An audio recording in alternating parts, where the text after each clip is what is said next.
आज हम इस वीडियो में राजीव प्रकाशन आंसर 2024 का क्लास 10th का मैथ सॉल्व करेंगे।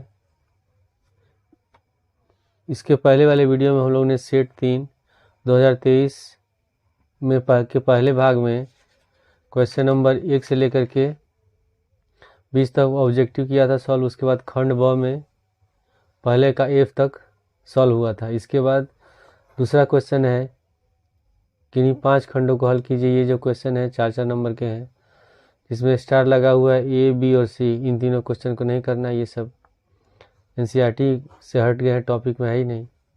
क्वेश्चन नंबर D है, यदि cos थीटा बराबर 4/5 तो sin थीटा गुणे cos theta plus tan square theta का मान ज्ञात कीजिए।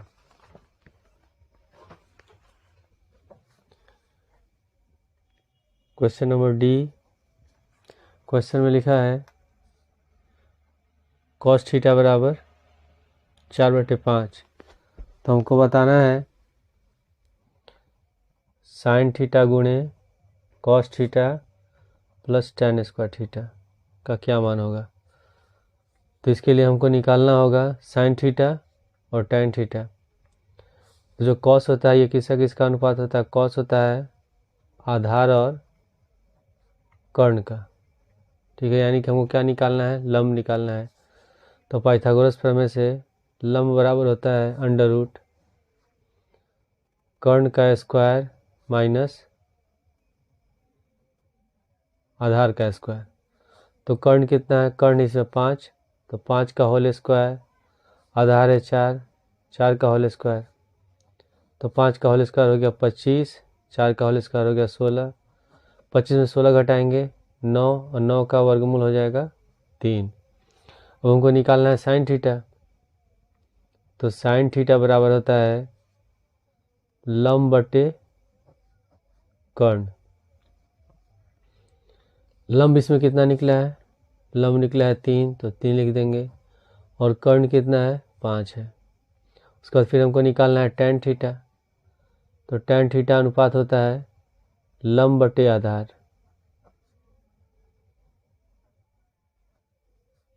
तो लंब है 3 और आधार कितना है, 4 है, तो 3/4 हो गया।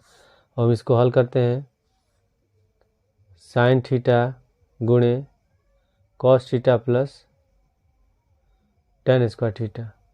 तो साइन थीटा का मान है 3/5 है, 3 लिख देंगे। 3/5 गुणे कॉस थीटा है 4/5 प्लस उसके बाद tan स्क्वायर थीटा। तो tan थीटा है 3/4, तो यहाँ लिखेंगे 3/4 का होल स्क्वायर।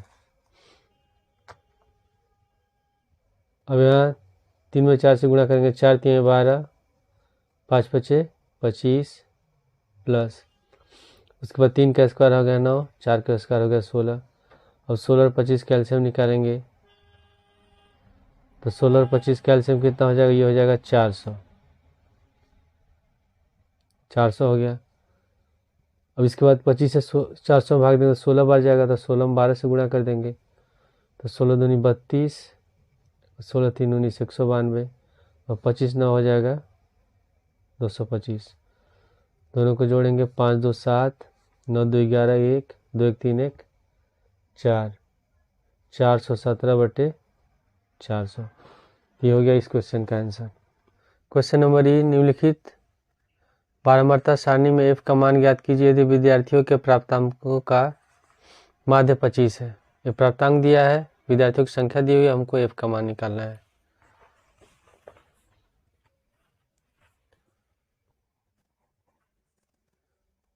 प्राप्तांक,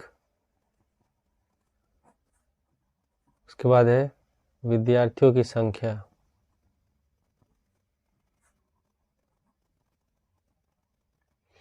जो विद्यार्थियों की संख्या होगी ये हमारी हो जाएगी बारंबारता, तो इसको f से लिखेंगे। प्राप्तांक है 0 से 10, 10 से 20, 20 से 30, 30 से 40 और 40 से 50। इसके बाद विद्यार्थियों की संख्या है 6, फिर f है, फिर 6, 10 और 5। इसके बाद फिर हम क्या करते हैं, फिर हम निकालते हैं माध्य निकालने के लिए मध्यमान निकालते हैं। तो मध्यमान को सूचित करते हैं xi से, और मध्यमान का सूत्र होता है निम्न सीमा प्लस उस सीमा बटे 2, दोनों को जोड़ के 2 से भाग देते हैं। तो हम 0 और 10 को जोड़ेंगे तो 10 होगा, 10 में 2 से भाग देंगे 5। अब इसके बाद हम चेक कर लेंगे कि सब में कितने का अंतर है, सब में तो 10 का अंतर है, तब जोड़ के 2 से भाग देने की जरूरत नहीं होती है, केवल पहले का निकाल लेते हैं मध्यमान और सब में जो अंतर होता है उसी को जोड़ते जाते हैं। तो सब में 10 का अंतर, 10 जोड़ देंगे 15, फिर 15 में 10 जोड़ेंगे 25, 25 में 10 जोड़ेंगे 35, और 35 में 10 जोड़ेंगे 45। इसके बाद फिर हम निकालते हैं FI जो बारंबारता होता है और मध्यमान होता है, दोनों का गुणनफल। तो 6 में 5 से गुणा करेंगे 6 5 30, फिर 15 में F से गुणा करेंगे 15F, 25 में 6 से गुणा करेंगे 25 6 150, 35 में 10 से गुणा करेंगे 350, और 45 में 5 से गुणा करेंगे हो गया 225। इसके बाद विद्यार्थियों की संख्या को जोड़ते हैं, तो जोड़ेंगे तो यहाँ लिखेंगे सिग्मा FI। तो F को छोड़ देंगे, 6 6 12, 10 22 5 27, 27 प्लस F। अब इसको जोड़ेंगे तो इसको जोड़ेंगे होगा ये 755, अंक को जोड़ेंगे केवल 30, 150, 350, 225, इनको जोड़ेंगे, और ये F है ये अलग पद हो गया, इसको अलग लिख देंगे प्लस 15F। अब सूत्र लिखेंगे माध्य का, माध्य बराबर होता है sigma FI upon sigma FI। और क्वेश्चन में माध्य दिया हुआ है 25 कि जो ये दिया हुआ सारणी इसका माध्य 25 है, तो 25 बराबर सिग्मा FI है 755 प्लस 15F, तो लिख देंगे 755 प्लस 15F बटे, और सिग्मा FI है 27 प्लस F, तो यहाँ लिख देंगे 27 प्लस F। अब इसके बाद 27 प्लस F को ले जाएंगे बाएं साइड, तो पहले हम 25 से 27 से गुणा करेंगे, तो 25 में 27 से गुणा करेंगे तो ये होगा 675 प्लस, फिर 25 में F से गुणा करेंगे 25F बराबर 755 प्लस 15F। अब इसके बाद F वाले पद को लाएंगे बाएं साइड, और जो अंक है उसको ले जाएंगे दाएं साइड।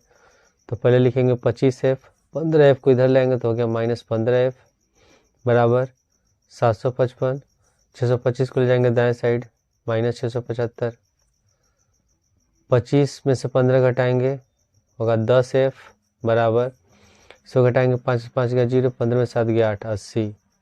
तो F बराबर हो गया 80 बटे 10, और 10 से 80 कटेगा 8 बार में, तो F बराबर निकल गया 8, यही आंसर होगा। इसके बाद है अगला क्वेश्चन F, निम्नलिखित बारंबारता सारणी से बहुलक ज्ञात कीजिए। तो जब हम बहुलक निकालते हैं तो बारंबारता हम चेक करते हैं, जिसकी बारंबारता सबसे अधिक होती है वही हमारा बहुलक वर्ग होता है। तो सबसे बारंबारता किसकी अधिक है, इसमें 12 है, तो हमारा बहुलक वर्ग होगा 60 से 80। क्वेश्चन नंबर F में वर्ग अंतराल दिया हुआ है, उसके बाद है फिर बारंबारता। वर्ग अंतराल है 0 से 20, उसके बाद 20 से 40, 40 से 60, 60 से 80, 80 से 100, 100 से 120, और 120 से 140। इसके बाद बारंबारता दिया है 6, 8, 10, 12, फिर 6 है 5, 3, ठीक है, ये बारंबारता है। और बहुलक वर्ग कौन सा होता है, जिसकी बारंबारता सबसे अधिक होती है। तो इसमें किसकी बारंबारता सबसे अधिक है, 12, ठीक है, तो ये हमारा बहुलक वर्ग होगा, यानी कि L बराबर हो गया 60। बहुलक का फॉर्मूला होता है बहुलक बराबर L प्लस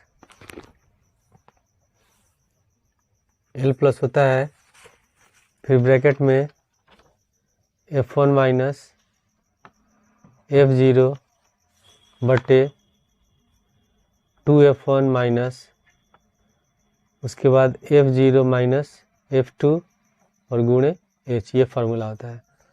तो इसमें F1 क्या होता है, F1 होता है जो हम लोग का बहुलक वर्ग होता है उसकी बारंबारता।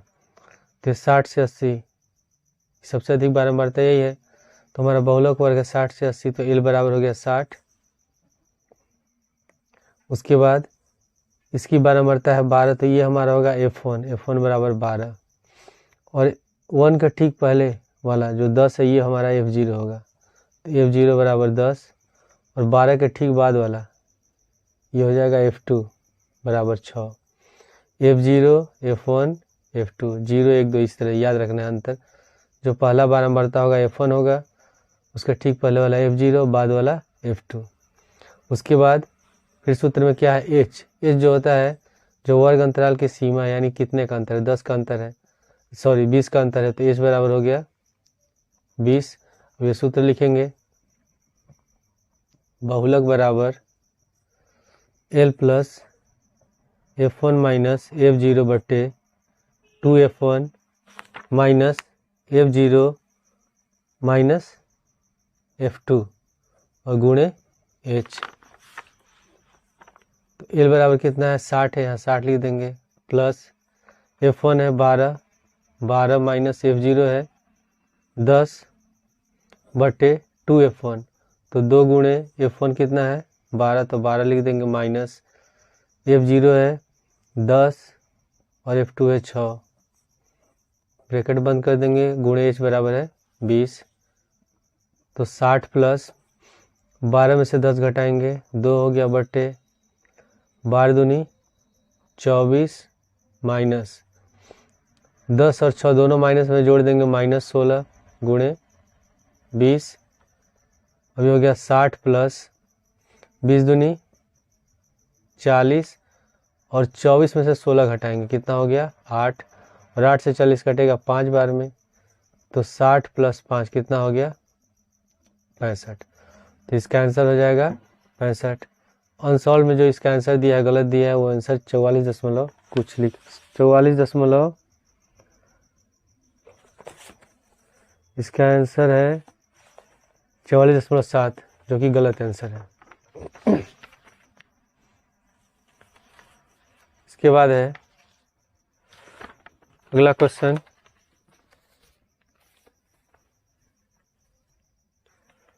अथवा, ये तीसरा क्वेश्चन है, ये सब 4 नंबर क्वेश्चन है, तीसरा क्वेश्चन है 6 नंबर का। तो जो में स्टार लगा ये क्वेश्चन हमको नहीं करना। अथवा में दिया है 1 भिन्न 1/3 हो जाती है यदि उसके अंश में 1 जोड़ दिया जाता है, और वह 1/4 हो जाती है जब उसके हर में 1 घटाया जाता है, तो वो भिन्न क्या है। क्वेश्चन नंबर 3 का अथवा में मान लेते हैं, माना भिन्न बराबर x बटे वाई, x हो गया अंश और y हो गया हर। तो पहली शर्त के अनुसार, यानी कि केस फर्स्ट, इसमें लिखा हुआ है कि जब उसके अंश में 1 जोड़ा जाता है तो भिन्न 1/3 हो जाती है, तो इसका अंश x है, तो पहले हम लिख लेते हैं x बटे वाई, और केवल अंश में हमको 1 जोड़ना है, तो भिन्न हो जाता है 1/3, तो हम 1/3 लिख देंगे। अब क्रॉस मल्टीप्लाई कर देंगे, 3 में 1 से गुणा करेंगे 3x, फिर 3 में 1 से गुणा करेंगे 3 बराबर y में 1 से गुणा करेंगे y को ले आएंगे बाएं साइड, 3 को ले जाएंगे दाएं साइड, तो 3x माइनस वाई बराबर हो गया -3। इसको मान लेंगे समीकरण 1। अब दूसरी शर्त के अनुसार केस सेकेंड, इसमें दिया हुआ है कि यदि उसके अंश में हर में 1 घटाया जाए तो वह 1/4 हो जाती है, तो हर y है, तो अंश को हम ऐसे लिख देंगे x, और हर में कितना घटाएंगे, हर में घटाएंगे 1, तो y माइनस 1 बराबर भिन्न हो जाता है 1/4, तो 1/4 लिख देंगे। इसमें भी क्रॉस मल्टीप्लाई करेंगे, 4 में 1 से गुणा कर देंगे 4x, y माइनस 1 से गुणा करेंगे 1 में, तो हो गया y माइनस 1। अब हम y को ले आएंगे बाएं साइड, तो प्लस है तो माइनस हो जाएगा, तो 4x माइनस वाई बराबर -1, ये हो गया समीकरण 2। अब यहाँ x वाला पद है 3x, यहाँ 4x, दोनों बराबर तो है नहीं, लेकिन y वाला पद बराबर है और दोनों का चिन्ह माइनस है, तो जब विलोपन विधि से हल करते हैं और दोनों का चिन्ह एक समान हो तो हमेशा घटाते हैं और विपरीत चिन्ह हो तो जोड़ देते हैं। तो समीकरण 1 और समीकरण 2 को जोड़ देंगे, घटा देंगे। समीकरण 1 में से समीकरण 2 को घटाने पर तो समीकरण 1 हम लोग का 3x माइनस वाई बराबर -3 और समीकरण 2 है 4x माइनस वाई बराबर -1। घटाएंगे तो चिन्ह बदलेगा माइनस प्लस प्लस, वाई से वाई कट गया, -4x है प्लस 3x, घटाएंगे बचेगा -x, -3 है प्लस का 1 घटाएंगे बचेगा -2, कट गया तो x बराबर आ गया 2। अब x समान निकल गया। अब y निकालना है तो x समान रख देंगे। समीकरण 1 में रखें या 2 में रखें, दोनों में एक ही आंसर आएगा। तो x का मान रख देते हैं समीकरण 1 में। x का मान समीकरण 1 में रखने पर तो समीकरण 1 हम लोग का 3x माइनस वाई बराबर -3, x बराबर 2 है तो 2 लिख देते हैं। 3 गुणे 2 माइनस वाई बराबर -3, 3 में 2 से गुणा करेंगे 3 दूनी 6 माइनस वाई बराबर -3। वाई वाले पद को रख देते हैं बाएं साइड, 6 को ले जाएंगे दाएं साइड, तो प्लस है तो माइनस हो जाएगा। तो माइनस वाई बराबर -3 -6, तो माइनस वाई बराबर क्या -3 और -6 -9 होगा, माइनस माइनस कट गया प्लस, तो वाई बराबर 9। तो भिन्न हम लोगों ने क्या माना था, भिन्न था x बटे वाई, तो भिन्न बराबर हम लिखेंगे x बटे वाई और x बराबर निकला है 2 और y बराबर है 9, तो आंसर हो गया 2/9। चौथा क्वेश्चन, एक मंदिर की ऊंचाई 15 मीटर है। मंदिर के शीर्ष से सड़क के दूसरी ओर बने भवन के शीर्ष का उन्नयन कोण 30 डिग्री है तथा भवन के पाद का अवनमन कोण 45 डिग्री है। तो सिद्ध कीजिए कि भवन की ऊंचाई 5 फिर ब्रैकेट में 3 प्लस √3 मीटर है। तो इसमें किसको ऊंचा बना रहे हैं, यहाँ मंदिर की ऊंचाई 15 है, लेकिन यहाँ जो भवन है 5 से 15 ज़्यादा हो जाए 5 और प्लस 5 √3, यानी कि भवन का ऊंचाई ज़्यादा होगा और मंदिर का कम होगा। तो हम क्वेश्चन नंबर 4 में बना लेते हैं फिगर। AB को मान लेते हैं भवन और CD को मान लेते हैं मंदिर, CD को मंदिर मान लेते हैं। फिर क्वेश्चन में लिखा हुआ है कि मंदिर के शीर्ष से, ये मंदिर का शीर्ष हो गया, सड़क के दूसरी ओर बने भवन के शीर्ष का उन्नयन कोण 30 डिग्री है। तो ये हो गया 30 डिग्री और भवन के पाद का अनुकोण 45 डिग्री है। और ये जो मंदिर है, मंदिर के शीर्ष से यानी कि भवन का जो आधार है ये 45 डिग्री, पाद का मतलब इसका आधार, ये 45 डिग्री दिया अवनमन कोण। तो हमको बताना है, तो इसमें सिद्ध करना है कि जो भवन की ऊंचाई है 5 + 3 √3 मीटर है। तो जो मंदिर है उसकी ऊंचाई दी है 15 मीटर, तो यहाँ 15 लिख देंगे। तो ये 15 है तो यहाँ से यहाँ तक ये भी 15 होगा। और इसको हम मान लेते हैं h मीटर। ये हो गया ABCD, इसको मान लेते हैं E, CB को मान लेते हैं x। तो जब ये x होगा तो D भी x होगा, लिखेंगे माना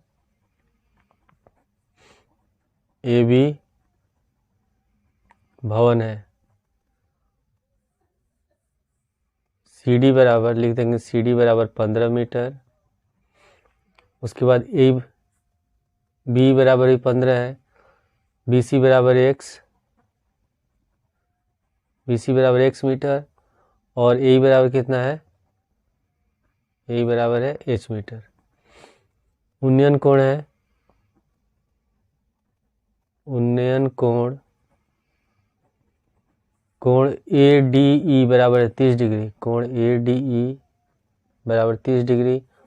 और ये अवनमन कोण है, अवनमन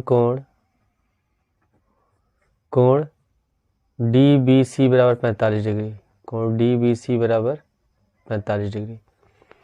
तो सबसे पहले हम इस वाले त्रिभुज में हल कर लेते हैं। त्रिभुज डी सी बी में,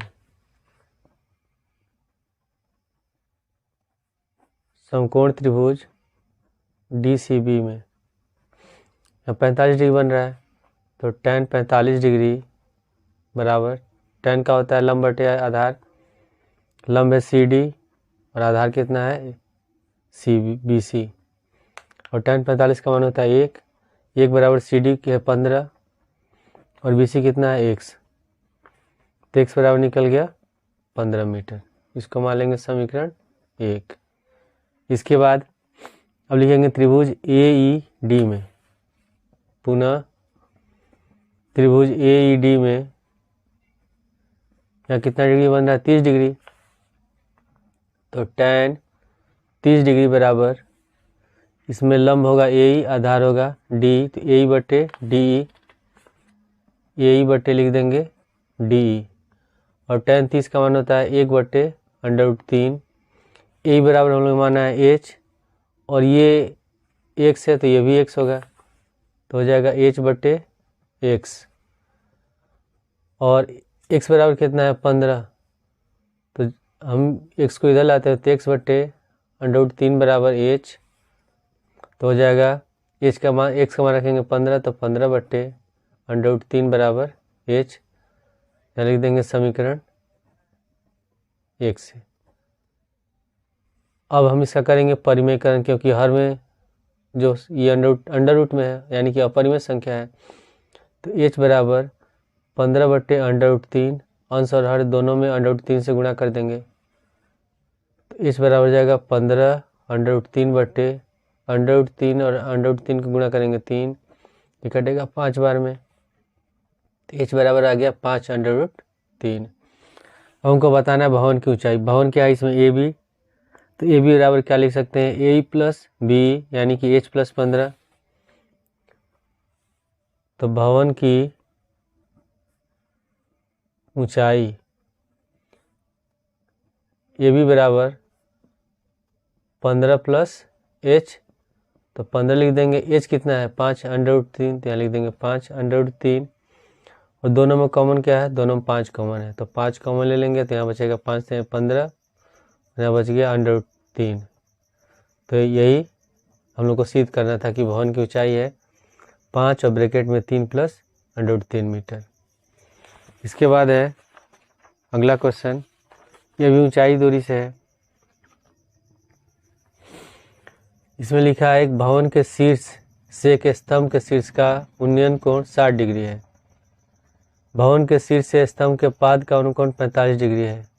यदि स्तंभ की ऊंचाई 40 मीटर है तो सिद्ध कीजिए कि भवन की ऊंचाई 20√3 - 1 मीटर है, यानी कि जो भवन होगा ये छोटा है और स्तंभ बड़ा है, क्योंकि ये 40 दिया हुआ है और √3 का मान होता है 1.731, तो और कम हो जाएगा, तो हम स्तंभ को ऊंचा बनाएंगे और भवन को छोटा बनाएंगे।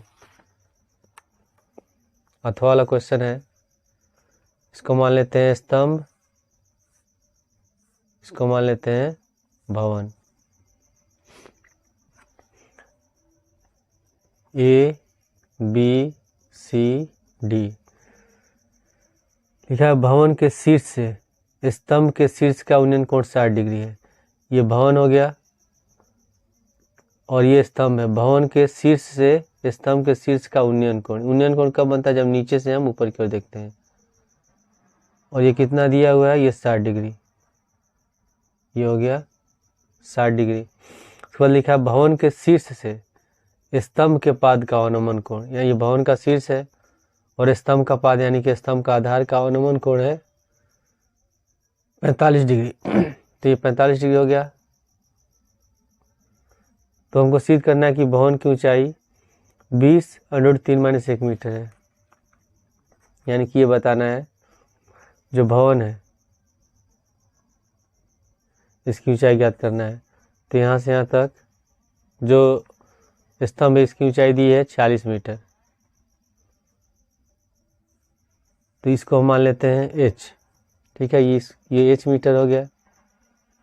तो ये कितना हो जाएगा, ये हो जाएगा यहाँ से यहाँ तक 40 - h, 40 - h मीटर होगा। तो इसमें लिखेंगे माना AB स्तंभ की ऊंचाई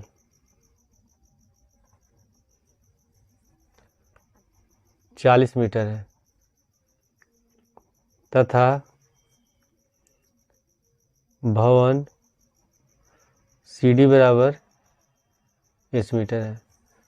BC को हम मान लेते हैं x, तो जब BC x होगा तो D भी x होगा। BC बराबर x मीटर और कोण ADE उन्नयन कोण है, लिख देंगे उन्नयन कोण ADE बराबर 60 डिग्री। और ये अवनमन कोण है, अवनमन कोण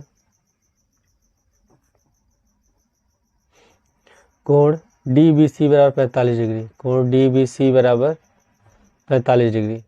तो सबसे पहले इस वाले त्रिभुज में हल करेंगे, त्रिभुज DCB में, त्रिभुज DCB में कितना बन रहा है 45 डिग्री।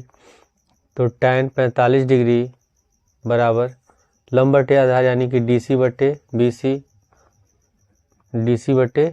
tan 45 का मान होता है 1, DC बराबर माना है h और BC बराबर है x, तो x में 1 से गुणा करेंगे तो x बराबर हो गया h। इसको मान लेंगे समीकरण 1। अब लिखेंगे त्रिभुज AED में, पुनः त्रिभुज AED में इसमें 60 डिग्री बना था, tan 60 डिग्री बराबर AE बटे ED, tan 60 डिग्री बराबर AE बटे ED। tan 60 का मान होता है √3, AE बराबर है 40 माइनस h, तो 40 माइनस h लिख देंगे। और ED कितना है, जब ये x है तो ED भी x होगा, ठीक है, ये x तो ED भी x, तो ED की जगह लिख देंगे x को लाएंगे बाएं साइड तो √3 से गुणा करेंगे तो √3x बराबर 40 माइनस h। अब x किसके बराबर है, h के बराबर है, तो हम x जगह h लिख देंगे तो √3h बराबर 40 माइनस h, ठीक है। अब हम h को लाएंगे, माइनस h को लाएंगे बाएं साइड तो √3h प्लस h बराबर हो जाएगा 40। अब दोनों में से h कॉमन ले लेंगे, दोनों में h कॉमन है तो जाएगा √3 प्लस 1 गुणे h बराबर 40। अब √3 प्लस 1 को ले जाएंगे दाएं साइड तो बट्टे में चला जाएगा तो h बराबर 40 बट्टे √3 प्लस 1। अब इसका करेंगे परिमेयकरण, तो किससे गुणा करेंगे, अंश में गुणा करेंगे √3 माइनस 1 से और हर में भी गुणा कर देंगे √3 माइनस 1 से। तो ये हो गया 40, ब्रैकेट में लिखेंगे √3 माइनस 1 बट्टे, अब ये a plus B A minus B के रूप में बराबर होता है a² माइनस बी², तो √3 का होल स्क्वायर माइनस 1 का होल स्क्वायर, h बराबर 40, फिर ब्रैकेट में लिखेंगे √3 माइनस 1 बट्टे √3 का स्क्वायर हो गया 3, 1 का स्क्वायर हो गया 1, तो h बराबर 40 ब्रैकेट में √3 माइनस 1, 3 में से 1 घटाएंगे 2 और 2 से 40 घटेगा 20 बार में, तो 20 √3 माइनस 1, यानी कि भवन की ऊंचाई कितनी हो गई 20 √3 माइनस 1 मीटर। और यही हम लोग को सिद्ध करना था। पांचवा क्वेश्चन, एक ठोस एक शंकु के आकार का है जो एक समान आधार त्रिज्या के अर्धगोले पर अध्यारोपित है। यदि अर्धगोले का वक्र पृष्ठ तथा शंकु का वक्र पृष्ठ समान है तो शंकु की त्रिज्या और ऊंचाई का अनुपात ज्ञात कीजिए। और इसका जो अथवा क्वेश्चन है ये हमारे सिलेबस से बाहर, इसको करना नहीं है, तो केवल पांचवा का एक ही क्वेश्चन है, इसको हमको करना है। तो इस क्वेश्चन में लिखा है कि एक ठोस एक शंकु का आकार का है और ये जो एक समान आधार त्रिज्या के गोले पर अध्यारोपित है। क्वेश्चन नंबर 5 में एक ठोस है शंकु का आकार का है, इस तरह का शंकु का दिया है और ये जो है एक अर्धगोले पर अध्यारोपित है। इस तरह एक अर्धगोला है और इसके ऊपर ये शंकु रखा गया है। और क्वेश्चन में लिखा है अर्धगोले का वक्र पृष्ठ और शंकु का वक्र पृष्ठ समान है। तो अर्धगोला का वक्र पृष्ठ का सूत्र होता है 2πr² और शंकु का होता है पाई आर एल। एल को कहते हैं ये तिरछी ऊंचाई। तो इसमें शंकु की त्रिज्या और जो गोले की त्रिज्या है, अर्धगोला का त्रिज्या, दोनों एक समान होगा। तो यहाँ लिख लेते हैं माना गोले तथा शंकु की त्रिज्या स्मॉल आर है, और जो शंकु का तिर्यक ऊंचाई होता है उसका एल से सूचित करते हैं। तो एल बराबर होता है under root H square plus R square, क्योंकि इसमें जो हमको निकालना है ऊंचाई और त्रिज्या का अनुपात निकालना है, तिरछी ऊंचाई से मतलब है नहीं। तो लिखेंगे प्रश्नानुसार